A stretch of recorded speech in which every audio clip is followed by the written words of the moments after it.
Hi friends, ఈరోజు మనం చూడబోయే రెసిపీ వంకాయ ఫ్రై. ఇది ఎలా చేయాలో చూద్దాం. తాజాగా ఉన్న వంకాయల్ని మనం శుభ్రంగా తీసుకొని శుభ్రం చేసి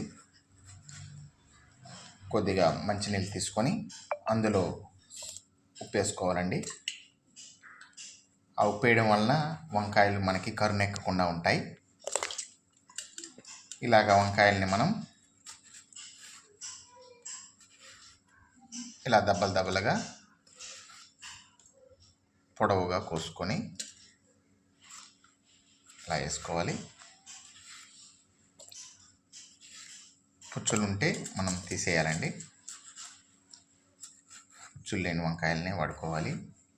వంకాయలు కూడా లేతగా ఉండేటట్టుగా చూసుకోవాలి. ముదురుగా ఉండే గింజల వంకాయలు టేస్ట్ బాగుండవండి.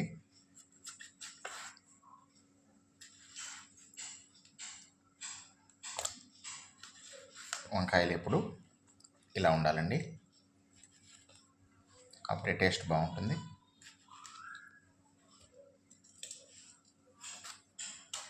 పుచ్చులు ఉన్నట్లయితే మనం తొలగించేయాలి.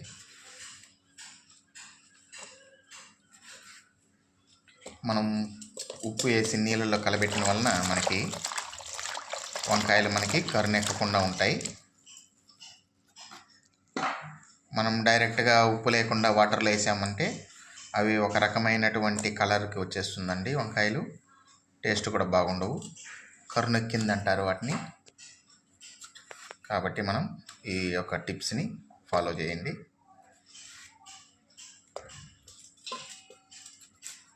వాటర్లో కల్లుప్పు వేసుకున్నాము,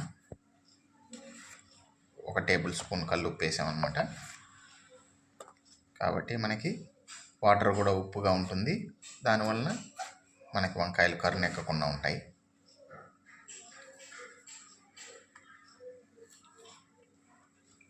వంకాయలని పెరిగిన తర్వాత ఇలా కలయి పెట్టుకోవాలి.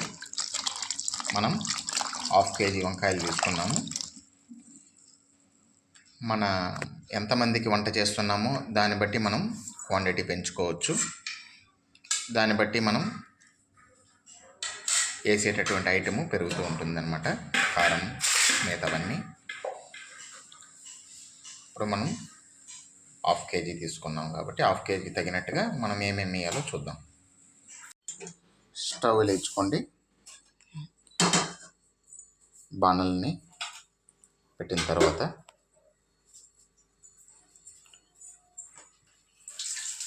అందులో చెమ్మ లేకుండా చూసుకోండి.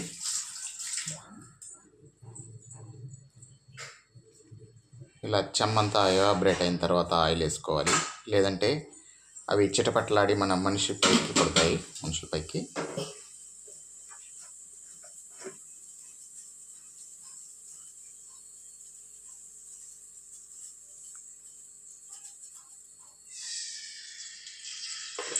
ఒక 4 టేబుల్ స్పూన్ ఆయిల్ వేసుకొని హీట్ చేయాలి.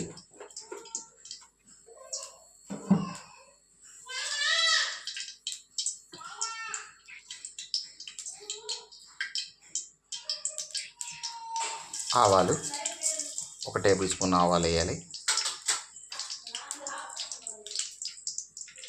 జీలకర్ర 1/2 టేబుల్ స్పూన్.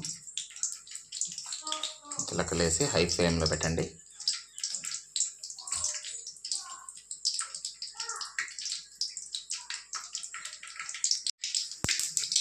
ఆవాలు పగిలిన తర్వాత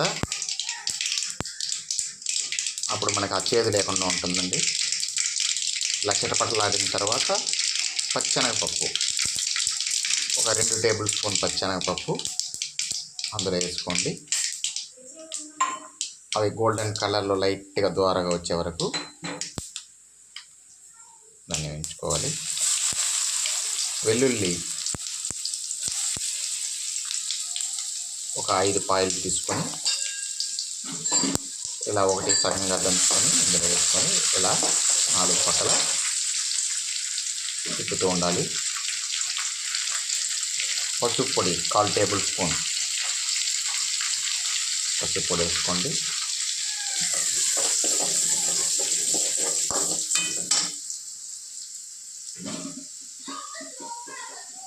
కొత్తిమీర, కరివేపాకు కడిగినటువంటి వాటిని తీసుకొని అందులో వేసుకోండి.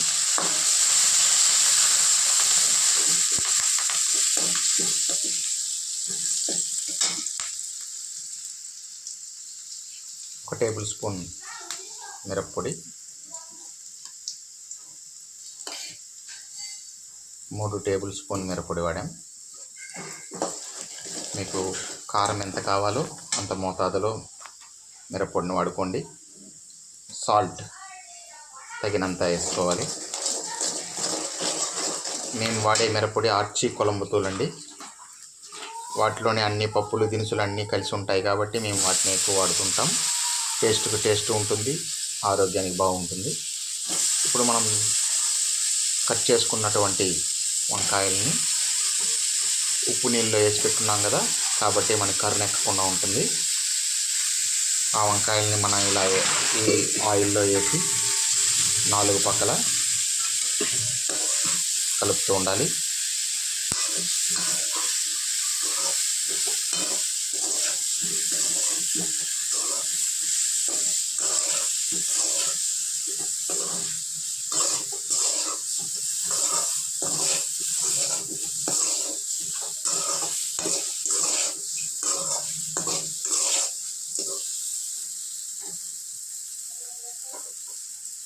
ఇది చాలా టేస్టీగా ఉంటుందండి. ఇప్పుడు మనం ఒక 10 నిమిషాలు ఇలా మగ్గబెట్టాలి.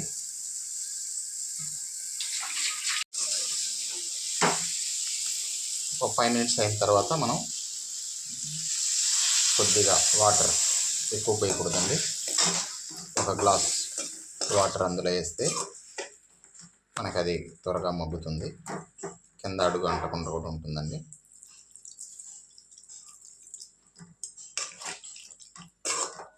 మనం ఇప్పుడు ఉప్పు ఒక టేస్ట్ కూడా మనం చూసుకోవచ్చు.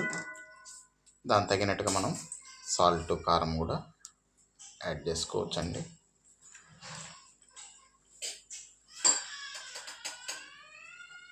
కారం తక్కువగా ఉంటే కారం కొద్దిగా వేసుకోవచ్చు, సాల్ట్ తక్కువ ఉన్న సాల్ట్ వేసుకోవచ్చు.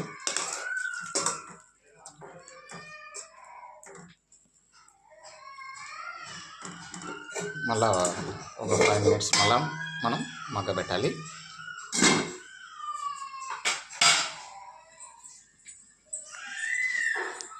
ఫైవ్ మినిట్స్ తర్వాత చూద్దాం. టేస్ట్ చాలా బాగుంటుందండి.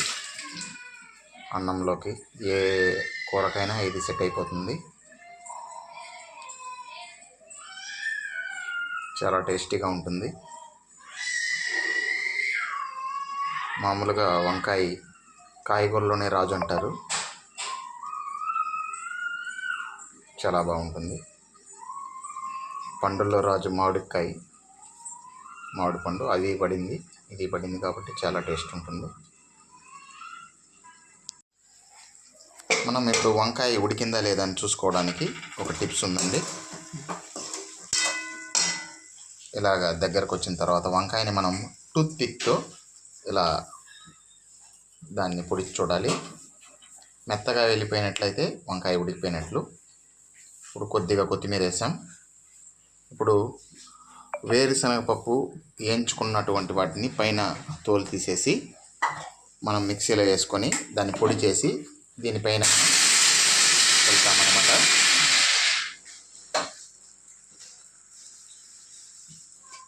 అప్పుడు టేస్ట్ ఇంకా రెండింతలు అవుతుంది. ఇప్పుడు ఆ పొడిని, వేరుశనగ పొడిని మెత్తగా కాకుండా కొద్దిగా రఫ్గా ఉండేలాగా చూసుకోవాలి.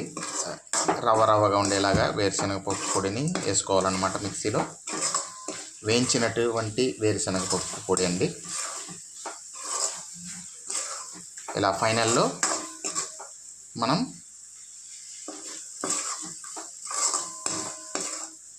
ఆ వేరుశనగపప్పు పొడి దీని మీద చల్లి ఒక 2 మినిట్స్ అందులో ఉండేలాగా కలయి పెట్టుకోవాలి.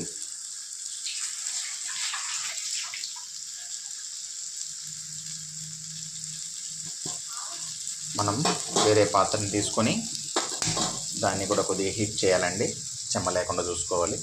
అప్పుడే మనం చేసినటువంటి పదార్థాలు చెడిపోకుండా మనకి నిలవ ఉంటుంది.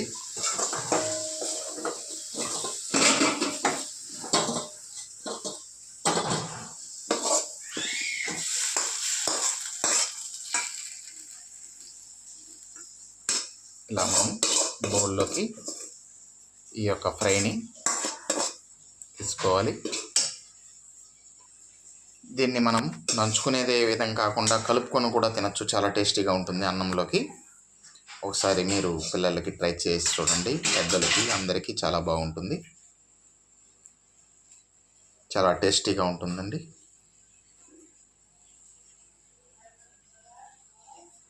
మీకు వీడియో నచ్చినట్లయితే షేర్ చేయండి, లైక్ చేయండి, సబ్స్క్రైబ్ చేయండి, కామెంట్ చేయండి.